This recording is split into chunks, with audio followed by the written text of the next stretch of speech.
Marquez himself says that even when his imagery is far-fetched, it is based in reality, something that he has seen or heard.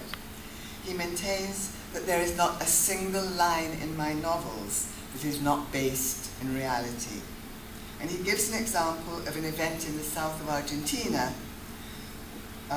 where once winds from the South Pole swept a whole circus away, and the next day fishermen caught the bodies of lions and giraffes in their nets. Now, there might be amazing events in his novels, but they are triggered off by events in reality. Now, do we have parallels in Guyana? Of course we do, every day. Now, take the hassar fish, the flat-headed catfish, which is in some of our rivers and creeks. Now, some species of hassar fish in the dry season bury themselves in mud, but looking for water as the rainy season approaches, the hassar fish marches over land in search of water, traveling for a whole night in its search. They can live for many hours out of the water, even when exposed to the sun's rays.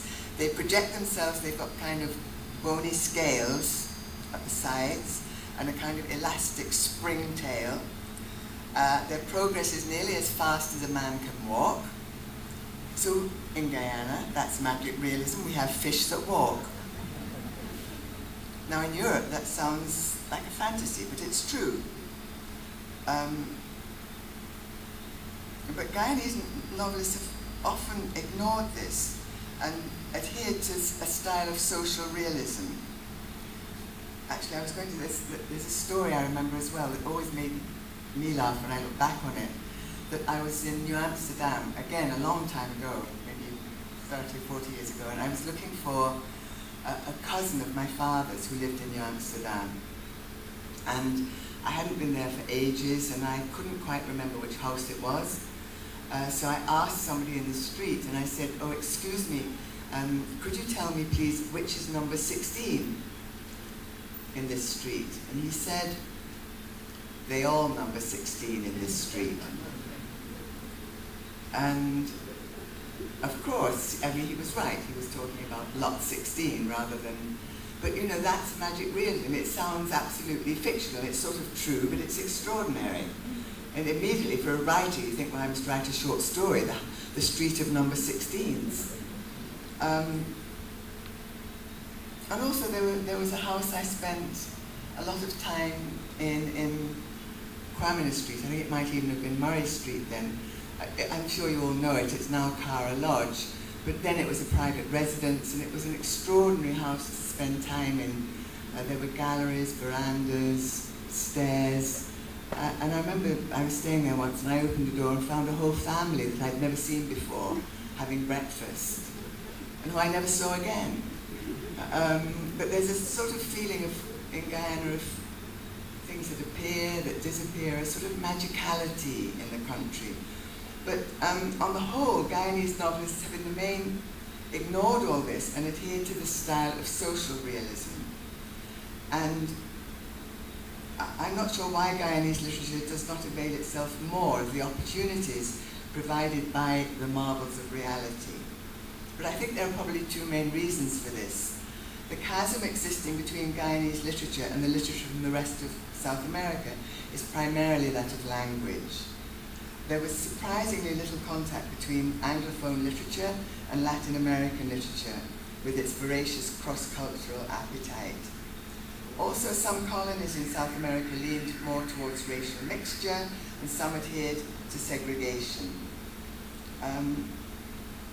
But comparatively few Guyanese writers have been exposed to Latin American literature, despite the availability of good translations. And the second reason for the isolation of Guyana in this respect relates to the difference in colonial histories. Many of the Latin American colonies achieved independence a century and a half before Guyana, and therefore gained a certain maturity in national expression through literature much earlier than Guyana. Although even the fine Argentinian writer Jorge Luis Borges complained of feeling inferior in relation to the European canon of literature. But Guyana was relatively late in developing any confidence in its native literature.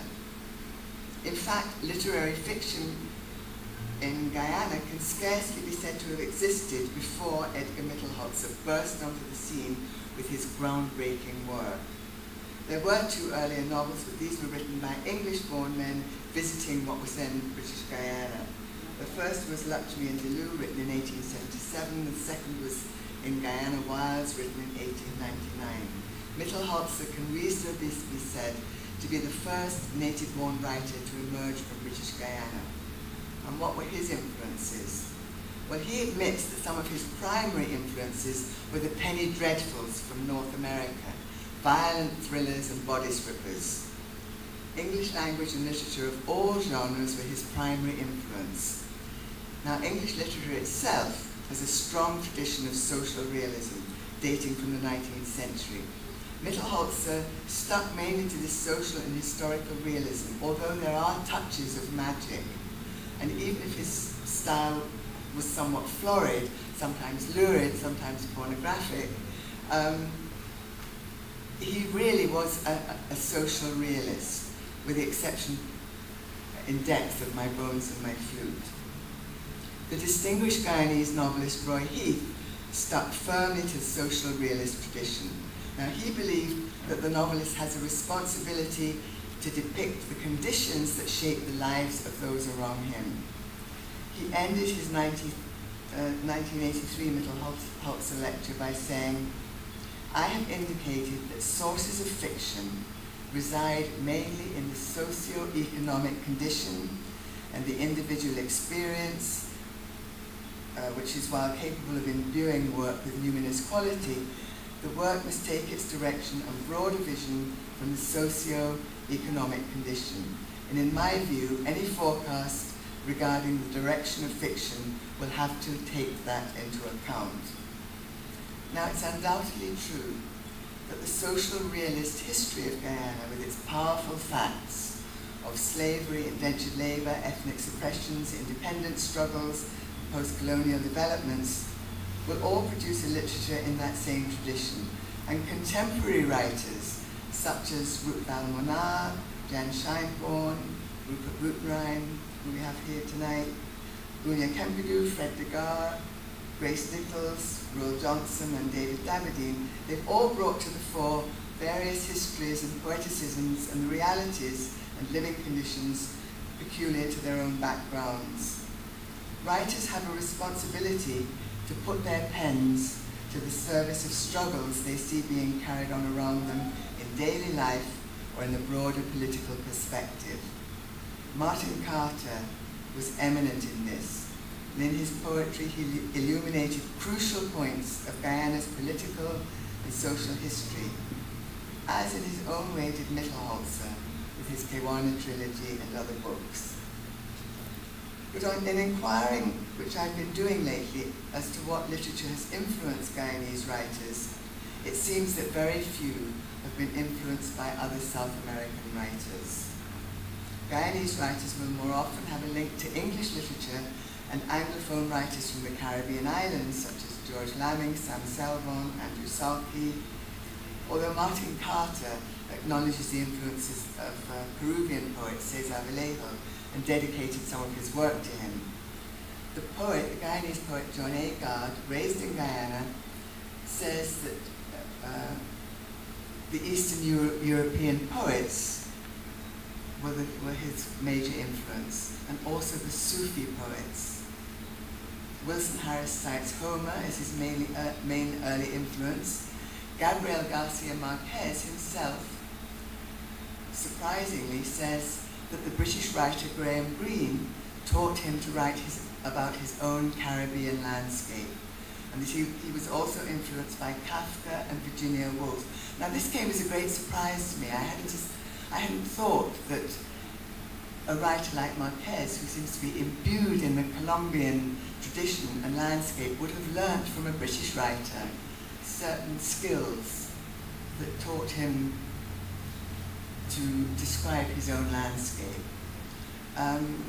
So I would just really add that the writer's interior landscape is layered with experiences, memories, dreams, and also the literature that he or she has read.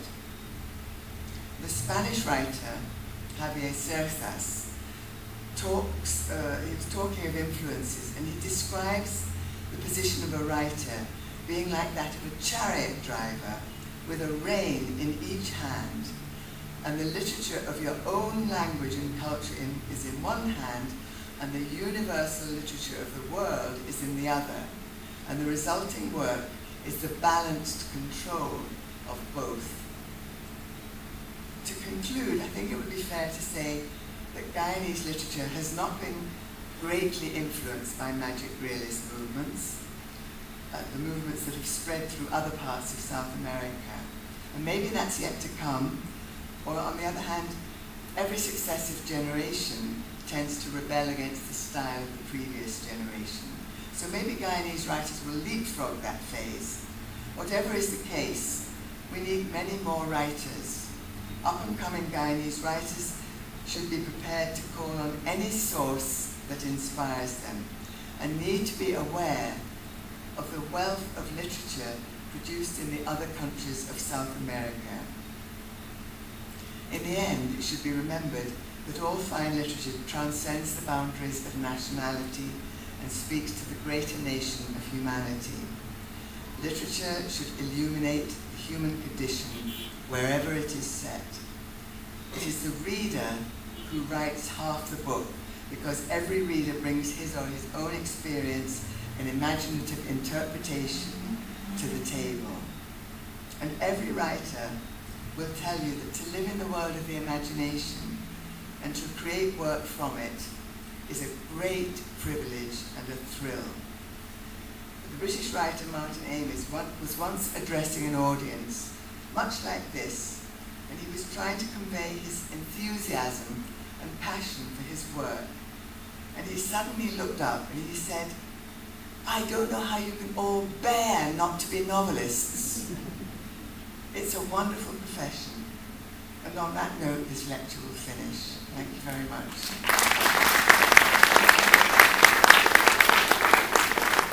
There's one small thing I would like to say. I would like to pay tribute to Mr. Austin and his bookstore. I'm pretty astounded to think that there's only one major bookstore here, and I think we should be looking to create a great many more bookstores, second-hand bookstores, places where people can browse. I know that you have Kindle and e-books and things, which, but I like a book you can hold in your hand, that you can refer back to, and also a bookshop is a place where you can browse. You find things that you're not expecting, and a Kindle, you just have to focus and get what you want. So let us have a few more bookstores, please. Thank you. Good night.